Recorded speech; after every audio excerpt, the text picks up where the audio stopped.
quería añadir a eso que nosotros hemos visto a través de los 15 foros ciudadanos y también a través de los diálogos que estamos sosteniendo, precisamente para darle seguimiento a esas propuestas y que se genere una política pública saludable y una participación más protagónica de la ciudadanía en las áreas en las que necesita asumir responsabilidad, porque es un asunto de responsabilidad la participación ciudadana.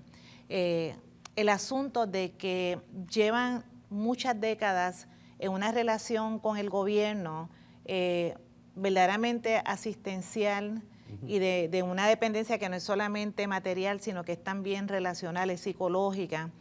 Y cuando llegan a las mesas y a las plenarias de las discusiones, nos dicen como que con cierta reconocimiento, no sabemos qué hacer con el gobierno. Entonces, yo creo que hay un reto grande de que, como han dicho los compañeros, se está generando una mayor conciencia y una mayor activación sobre las responsabilidades de lo que tenemos que hacer como ciudadanos y ciudadanas de este país y sobre los reclamos que debemos exigir a los que son responsables de la administración de los recursos y de las políticas públicas. Todo eso está, pero todavía ni el gobierno, es mi posición, ni los ciudadanos ni las ciudadanas sabemos cómo nos vamos a relacionar diferente.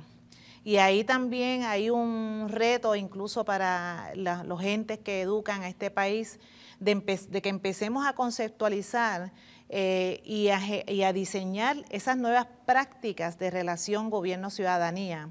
Que el gobierno no se sienta amenazado de que la ciudadanía participe, ¿verdad? Que ellos entiendan que ellos tienen unas responsabilidades muy serias y las tienen que cumplir, y para eso se le delegan recursos públicos y se le delega una confianza, pero que ellos sepan que la ciudadanía tiene que auditar esa gestión y esa utilización de esos recursos y debe poder influenciar en esa toma de decisiones, y no hay problema con hacerlo, y que muchos otros países ya están dando unos pasos muy acertados en esa dirección, y que ellos también aprendan a relacionarse con el gobierno de formas no necesariamente conflictivas. Y para eso las estrategias de diálogo, de deliberación, de procesos de sentarse a la mesa y de ser perseverantes, como nos enseñaron los compañeros de Casa Pueblo, de ser perseverantes en saber que para poder lograr proyectos que valen la pena y sobre los cuales es importante que se pueda llegar a unos resultados que los podamos medir y con los que nos sintamos satisfechos, tenemos que mantenernos en la mesa, tenemos que ser perseverantes, tenemos que educarnos, tenemos que ampliar el radio de conversación con sectores con los que nos da coraje o con los que pensamos que no debemos reunirnos. Todo ese tipo de cosas tiene que ocurrir, y como muy bien dice Luis Alberto, es un proceso que toma tiempo porque hay que cambiar modelos mentales y hay que aprender a relacionarnos desde otro lugar y con prácticas diferentes. ¿Cómo los partidos hegemónicos, partidos que han llegado a la administración del poder público con grandes mayorías, tienen que entender que se deben al país y que deben de trabajar con esa diversidad y además en la búsqueda de consensos? En todos los lugares que hemos visto que esa hegemonía sencillamente se ha traducido en un dictado de gobierno, lo que hemos visto son tranques y grandes dificultades.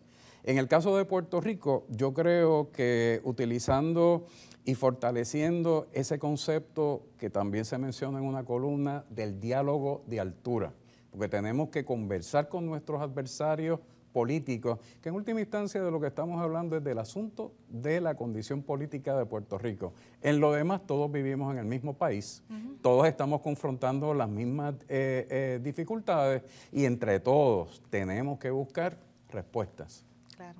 Y como diría el Dalai Lama, todos estamos sufriendo y todos aspiramos a la felicidad. Los grandes y los chiquitos, ¿verdad? Los ricos y los pobres. Nadie quiere sufrir, ¿verdad? Y realmente todo el mundo quiere vivir una vida feliz para él o para ella y para sus hijos y sus hijas. Y realmente tenemos que rescatar a ese ser humano y esa convivencia que el partidismo político desafortunadamente en muchos casos ha confundido, ¿verdad? Y nos ha enredado a todos y a todas en esa confusión de que es lo mismo partido que gobierno y es lo mismo gobierno que partido. Y es lo mismo administrar un gobierno que seguir las posiciones ideológicas, aunque nos destruyan, postuladas en un partido, ¿verdad? Y a costa de lo que sea. Esa confusión arropa mucho al país y tenemos que sentarnos definitivamente en un diálogo de altura, ¿verdad? Y un diálogo de altura supone hacer pausas en nuestras preconcepciones, en nuestros modelos mentales y tratar de mirar los asuntos públicos, los fenómenos que nos afectan con humildad, ¿verdad? Y con una capacidad de escucha activa y empática en bien común. Si esos criterios básicos mínimos no se consideran a la hora de atender un país, sea a través de un gobierno, sea a través de un movimiento comunitario, sea a través de sectores privados o académicos, no importa, realmente los resultados son adversos para todo el mundo, no solamente para los que lo configuran, sino también para todos los que están alrededor de esto. Sin embargo, a mí me parece, María Lourdes y Luis Alberto, me parece que nosotros hemos hablado de un nuevo país y estamos hablando de una transformación. Y me parece que esa transformación, ese nuevo país, lo vamos a tener que hacer con los jóvenes. Es decir, yo creo que muchos de nosotros ya estamos muy afectados con lo que ha ocurrido en nuestro país. Y tenemos que hacer lo que ha hecho el Comité Olímpico de Puerto Rico. Si ustedes han visto lo que ha pasado en Londres, por ejemplo, los representantes de Puerto Rico, usted ve unos relevos generacionales, unos jóvenes de 18 años compitiendo de tú a tú con atletas bien formados. Entonces me parece que eso mismo que ha ocurrido en el deporte debe también ocurrir en todas las fases del país, para que esta nueva generación que no se ha enfrentado a los retos que nos tuvimos que enfrentar nosotros, puedan construir ese nuevo país para ellos. Y si uno mira la fundación de los dos partidos de hoy en día, los dos fundadores de esos partidos creían en el diálogo, venían de una generación de diálogo. Y yo creo que los jóvenes hoy en día, cuando vean los actores sociales actuales nuestros en Agenda Ciudadana o fuera de Agenda Ciudadana que dialogan, que están buscando consenso, están viendo un modelaje distinto, alternativo al que se ve con los partidos políticos, que es un juego de tú ganas, yo pierdo, ¿no? En este modelaje que nosotros estamos llevándolo a los jóvenes, están viendo que se puede hacer un país de una manera distinta, se puede hacer un país de una manera de dialogar y de construir juntos. Y es importante que vean que esta generación en la que nosotros pertenecemos hemos decidido romper con un paradigma y que se puede construir un país, un Puerto Rico distinto desde el diálogo. El tema de la juventud es un tema clave. Hemos visto cómo países como España, en medio de su crisis, prácticamente, como mencionaba este actor Javier Bardem, prácticamente han condenado a una generación de jóvenes, ¿verdad?, a quedarse fuera del esquema económico. En el caso de nosotros, la juventud es principalmente una de nuestras grandes fortalezas y una de nuestras grandes riquezas. Y yo creo que a nivel de gobierno, a nivel de las instituciones y a nivel de la sociedad, lo que vemos es un discrimen contra el joven. Discrimen que no es nuevo, porque cuando nosotros éramos la juventud del 60 era exactamente lo mismo. Pero esa juventud de los 60 reclamó más que lo que está reclamando la actual. Así que ese espacio me parece que ha sido otro de los grandes logros de este proceso, de ese posicionamiento de los jóvenes en primera fila, porque les está dando a todos ellos un protagonismo que quizás muchos de ellos no creyeron que podían tener. Y una juventud que está mucho más interconectada con el mundo.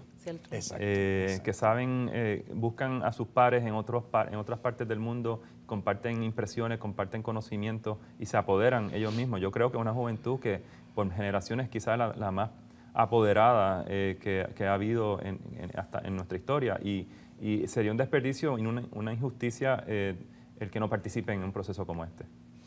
Hay otro tema que no quisiera que dejáramos pasar, porque como sabemos ya tenemos poco tiempo, y es el tema de este proyecto para la década. En un país donde la planificación prácticamente es inexistente o es planificación a muy corto plazo, o la práctica real de la planificación o el enfoque de la práctica de la planificación es a corto plazo. Hablar de una década es como otro lenguaje completamente distinto. Pero en términos de transformaciones nacionales, en términos de transformaciones económicas, sociales y de otro tipo, la década es sencillamente el tiempo mínimo para dar un salto y un cambio. ¿Cómo estamos enfocando ese proyecto para la década? Sí, el asunto es que volvemos a, como decía ahorita, a confundir partidos con gobiernos y gobiernos con partidos. Y los partidos políticos y las elecciones son procesos de 4 años, pero cuando tú estás pensando en un país y en un proceso de desarrollo social, económico o educativo, tú tienes que pensar qué tiempos y qué estructuras y qué procesos y quiénes deben participar. Así que en ese sentido, Agenda Ciudadana ha sido muy, muy, muy consistente en resaltar esa voz ciudadana que dice necesitamos tiempo para pensar el país, tiempo para planificarlo, tiempo para gestarlo y tiempo para auditarlo. Y eso lo ha dicho la ciudadanía consistentemente desde el 2007. No es una idea mía o de Luis Alberto o de las universidades, es una idea del ciudadano que está viviendo y sufriendo la implantación de políticas públicas fragmentadas, desacertadas, cortoplacistas, que solamente responden a unos intereses privados, sean de partidos o sean de los sectores que sean, y básicamente han llevado muchas veces al gobierno hasta la bancarrota. Así que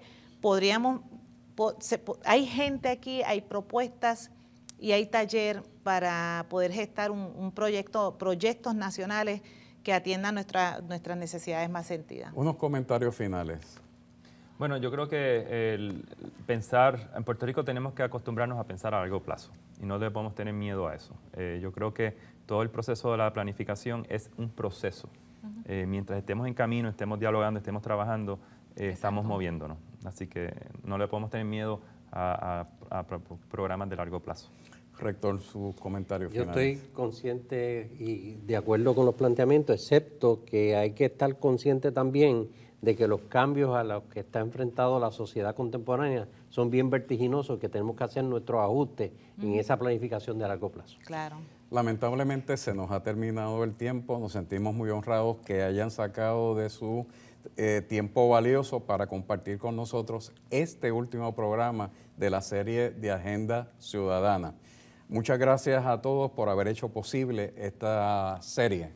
Amigas y amigos, los invito para que participen de los foros abiertos de Agenda Ciudadana y se mantengan informados a través de su página electrónica. De igual forma, los invitamos para que sintonicen Univisión a través del enlace que aparece en pantalla. Los invitamos a que se unan a nosotros en este proyecto de transformación del país. Que tengan muy buenas noches.